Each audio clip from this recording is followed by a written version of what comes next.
the Social Entrepreneurs Chat Show 2015. The theme is Great Placemakers.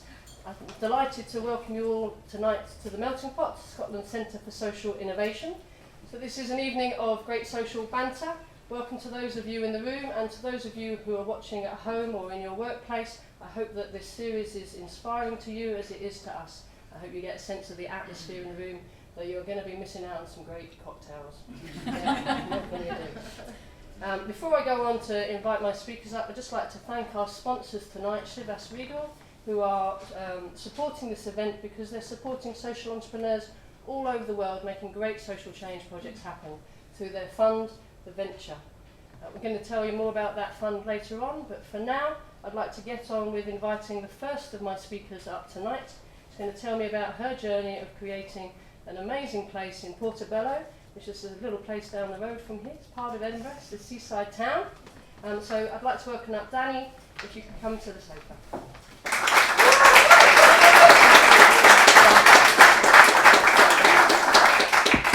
So a little bit about Danny. She's originally from Carolina in the USA. Nearly.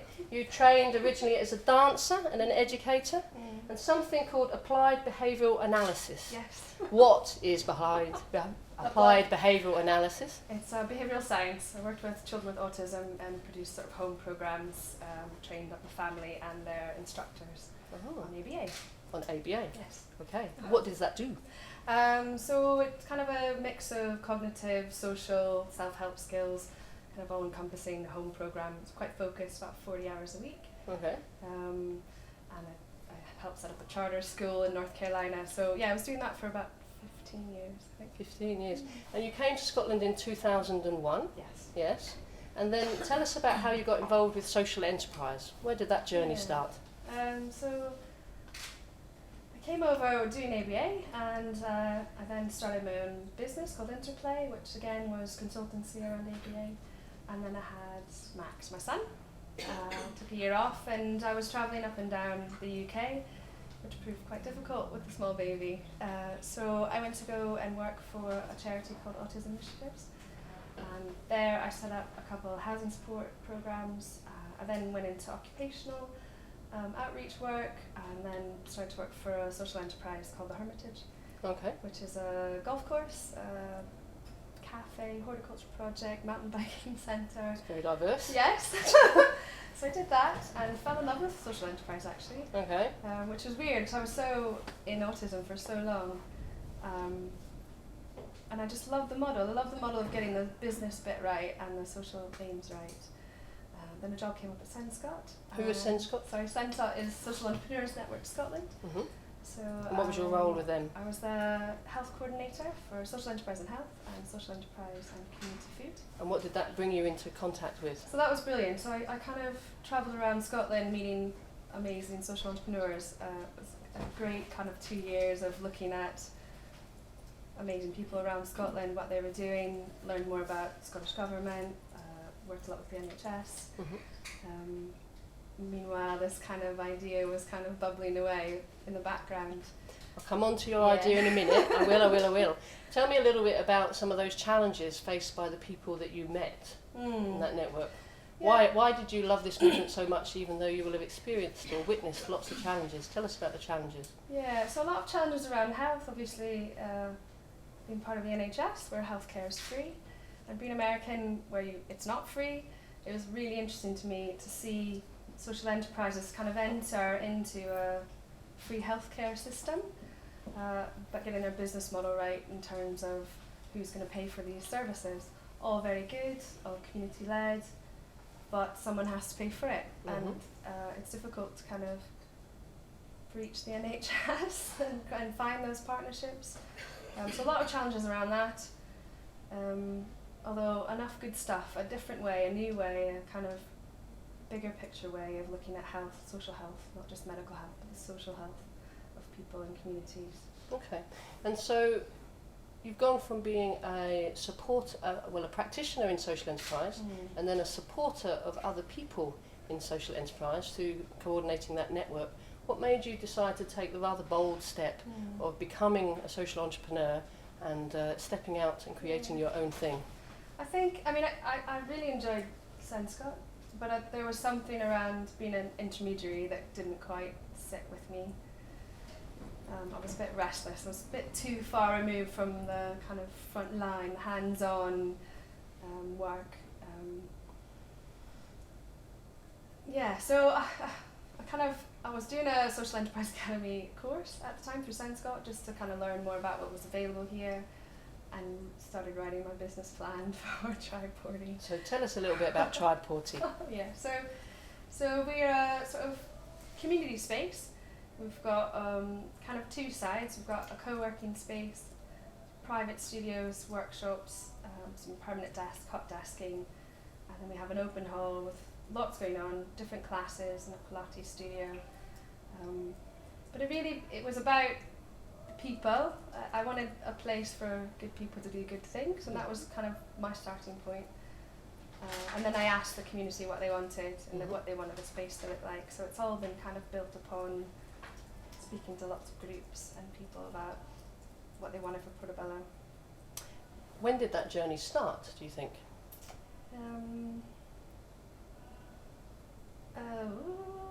Probably the seed of it started about 3 years ago. Okay. And I had a different space, and it proved kind of difficult. And so when I found about the space that we're in, I guess that was about 2 years ago. So, yeah. And so it's taken you 2 years from finding the space to getting it open, nearly? Yeah. Yeah? Well, actually, our launch is on Saturday. Hooray! Good luck for the launch. I'll be there. So, you've spent 3 years exploring the idea, psyching yourself up, preparing yourself, leaving a job, leaving the security of a job, and then venturing forth on creating this community hub. It's not a community centre in the local authority sense of the word. No, it's not. Thank God. Yes. So what do you think makes it special? I know it's at the very beginning, but what's special about it as a space? Well, definitely the people that are there, what makes it special. I couldn't have predicted kind of how it's grown and developed, because it's been on the back of people wanting to come along or get involved. So, we've got Tribe Porty Youth Theatre. So there was a youth theatre running for 8 years in Portobello, and they never really had a home. So we've kind of come together, rebranded, now doing some intergenerational work together. We've got the local fiddle circle that come every weekend. We've got an upcycling group that use the space. We've got a mix of 5 women who run different mother and baby, kind of antenatal, postnatal, mother kind. So we've got these mother and baby groups happening every day.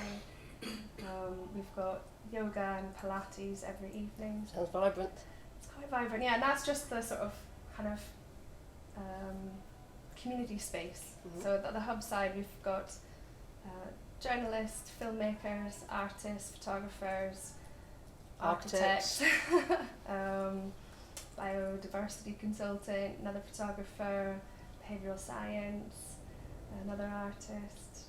So a real co-working hub. Yeah, real mix. So last week I was in Milan speaking at the EU co-working conference, and co-working is this thing that's happening massively around the world. I think the latest survey said there's 7,800 co-working hubs around the world.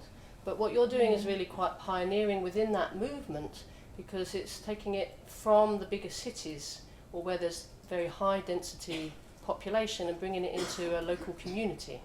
How do you think that's going to work out? Yeah, I never really used the word co-working until recently. I didn't set out to create a co-working space. It's been a result of the community survey and what people wanted to use the space for. And everybody loves kind of coming together out of their kitchen tables just for a bit of chat and chance to collaborate. How is it going to work out? I think I've spent a lot of time speaking with people, and I spent a lot of time making sure I understand what their dreams are, and making sure that Tribe can help them along that way. So I'm hoping longer term we get, because we're not a huge space. Oh, it's quite big. Yeah, okay, but it's not a massive. So I think if we get a core of people, I don't think they'll go anywhere, and I think it'll be real nice the way it kind of develops and changes and grows. Do you think there's something special about Portobello as a community, as a sort of part of Edinburgh, that will make it work in Portobello, or do you think it can happen anywhere? I don't know if I can answer that, but I definitely think Portobello is special. Obviously, I'm a bit biased, that's where I live. Me too. Yeah, it's a vibrant place. There's a lot going on. I think business-wise as well, the timing was right. So the Powerhouse housed 80 artists that got bulldozed recently. So my studios were full before I even finished building. It's a great business model. Great business model. Yeah. And also the churches are amalgamating, so all the church halls are going to be gone. And so people want to find space to make sure they can carry on with their classes and their meetings and their groups. So part of it was timing. I kind of knew that, and that I also thought it was bad that these spaces were going to be gone and we needed to create another space. So it's a nice market opportunity. Nice market opportunity. To use the jargon. If you must. Fill a vacuum. But you've been doing stuff in the lead up to opening, such as the Tedx Event. How does that all happen? Yeah, so Joe and I, who's another director, thought it would be great to have a Tedx Portobello. So we started planning, and literally we're putting the toilets in the Friday before we had the TEDx. So the building wasn't quite ready, our plans were, but we got there. And it takes a bit longer, doesn't it? It takes a bit longer. But it was brilliant. It was properly community run, so it was all run by volunteers. All the speakers were nominated by the local community. They all did amazing. We had a local coach who worked with them one-to-one and as a group to make sure their talks were brilliant. The tickets sold out in under 4 minutes. We were trending on Twitter. I mean, it was great. I couldn't believe it. I was blown away. All the kit, we had 4 cameras, a 76-inch LCD screen and uplights from a big sort of filming crew that did it all for free. Because they wanted to be part of a community project, so making it really happen. Good, yeah.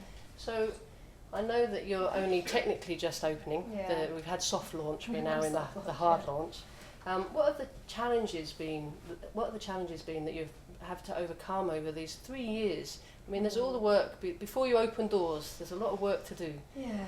What are the challenges in creating a great space? The space, like getting your hands on a building is difficult. And building is difficult. The council is difficult. I didn't hear that sorry. here. But they were.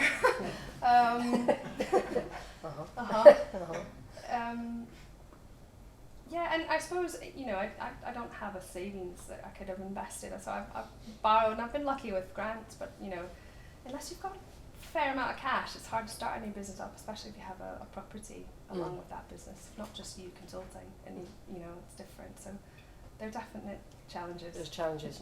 Now, you set up a KIC, a community interest company. Why did you choose that as your legal form? I kind of hummed and hawed about that. If I was to have to pay rates, I might have gone down the charitable status route, but I really wanted the flexibility of being diverse and not having the sort of grant hat on and making opportunities to have a good business model and make sure I'm viable. So I think that's why I went down that route. But a KIC can still access grants, so you can do absolutely. Educational programs, Totally. etc. You just can't get rates relief. Yeah. So that's it's not like the old days when KICs just started. People know what they are now. Yeah, that's true. And I didn't want to just be a normal business. It's good to have your heart in the right place and make sure that reminds you when you can't get dividends. What are dividends? Yeah. Dividends in profit-making business. So, what are the things that you in these 3 years? What are some of the things that you didn't know that you didn't expect you'd have to know? Oh man, I didn't know.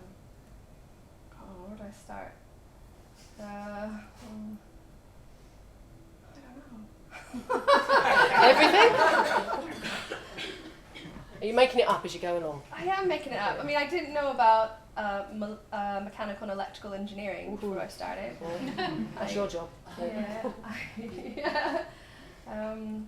I didn't know all the grey areas of building warrants. I actually didn't know, though, of how great people are either. Like I am overwhelmed all the time with such good people.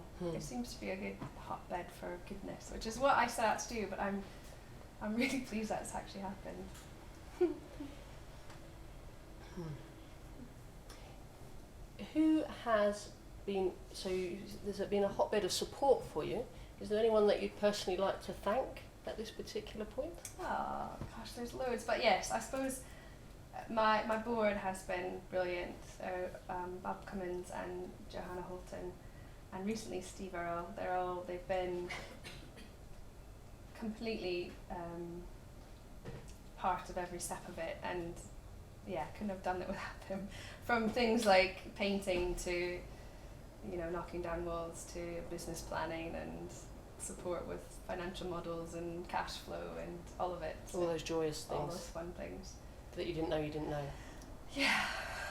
And you've also been on the School for Social Entrepreneurs. How's that been as an experience, being part of an incubation programme? Yeah, it was really good. I really enjoyed it. It was great to be with 12 other people kind of on a similar journey in the sense of starting out. All the programs were really useful. All the classes were really useful. So School for Social Entrepreneurs and First Port, I got level 1 and level 2, all these things, and Big Lottery, Young Start, the Young Start bit. It's all been instrumental in it happening. So yeah, no, it's been great, all of it. We need all sorts of resources to resource ourselves. If you were giving one bit of advice to somebody who's thinking about or just embarking on the journey of creating a new socially orientated business, what would that be? Yeah, I think I'm like most other social entrepreneurs I know. It's kind of your calling. Like I feel like it's a perfect storm of my past and my hopes for my future, of kind of what I want to create, what I can bring to Tribe, and being open enough to let other people bring things in. So I think just keep true to that. There, as we know, it's ups and downs and you get knockbacks, but it doesn't really matter. You just carry on. It's the carrying on bit that's important, I think. So that keeps you going through the sleepless nights. Yeah. Yeah. Keep going. Yeah. Keep going. It's that jaw that I have to get massaged out from the stress, but no, it's fine. There's no stress involved in social enterprise. Come on. No, I mean, it's the best thing I've ever done, so I can't. Yeah, it's stressful, but it's a different kind of stress when it's your kind of baby, and it's great to have created something and have people say it's great to be there, and yeah. Now it's difficult. You're not at the beginning of the journey because you're 3 years in, but you're just at the beginning of the whole trading malarkey, and in that direction. 5 years' time, what do you think will be happening in 5 years' time at Tribe Porty? Yeah, so I mean, kind of lots of things bubbling away. So I think we'll have a real nice centre for mums and babies, something that the area wants. We are developing an art school for young people to adults. We are developing a sort of school of life type model for people to tap into on the back of the ULAB, kind of ULAB journey. We run a ULAB hub, which was apparently the biggest in Scotland, which wasn't, I mean, we kind of wanted it to be 6-7 people, and 30 people came, so. Portobello for you. Yeah, so that was really good. And who knows, like I'm open to, we also run Trade School Edinburgh, we've got something called A Time for Yourself with Others, we've got all these really lovely kind of dialogue type, human-based, human-centred things happening, and I think that could lead to really nice things. It sounds to me like you are making an amazing resource, community resource, an amazing instrumental placemaking, facilitating of placemaking. If there's one more thing that you could share about placemaking with the rest of us, what do you think that might be? I think it's difficult, but it's vital to actually have proper communication with the people that you're trying to make a place in. I think we get that wrong a lot. We don't consult the folk that are living in a local community before we set up shop sometimes, and I think that's definitely made a difference. I'm not saying I get it right, and I can't please everybody, and I'm okay with that, but I've definitely not done this alone. It's been people like a snowball coming with me. I'm rolling down the hill. Well, keep on rolling with the punches. Eye on the strategy, roll with the punches. Danielle Trudeau from Tri-Porty, thank you very much for sharing your journey tonight.